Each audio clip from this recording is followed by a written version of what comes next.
అదే RTV app వార్తల్ని క్షణాల్లో చదివే అవకాశం ఉంటుంది. ఒక న్యూస్ పేపర్, ఒక టెలివిజన్ ఛానల్ మీ చేతుల్లో ఎప్పుడూ ఉంటాయి.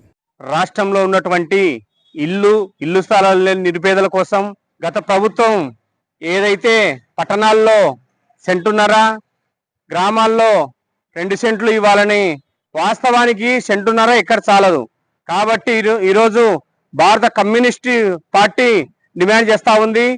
పట్టణాల్లో 2 సెంట్లు ఇచ్చి, అలాగే గ్రామాల్లో 3 సెంట్లు స్థలం ఇచ్చి, గతం ప్రభుత్వం మాదిరి కాకుండా 1,80,000 కాకుండా ఇప్పుడు బిల్డింగ్ కట్టుకోవడానికి ఆ డబ్బులు చాలవు కాబట్టి 5 లక్షల వరకు ఇవ్వాలని భారత కమ్యూనిస్ట్ పార్టీ సిపిఐ పార్టీగా డిమాండ్ చేస్తూ వినతి పత్రాలు, అర్జీలు ఇవ్వడం జరుగుతూ ఉంది.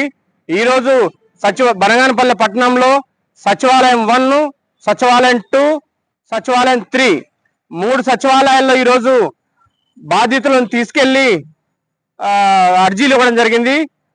భారత కమ్యూనిస్ట్ పార్టీ ఒకటే చెప్తా ఉంది, ఉన్నోళ్ళకి పెట్టడం కాదు, లేనోళ్ళకి సాయం చేయండి అని భారత కమ్యూనిస్ట్ పార్టీ తరఫున డిమాండ్ చేస్తూ ఉన్నాం.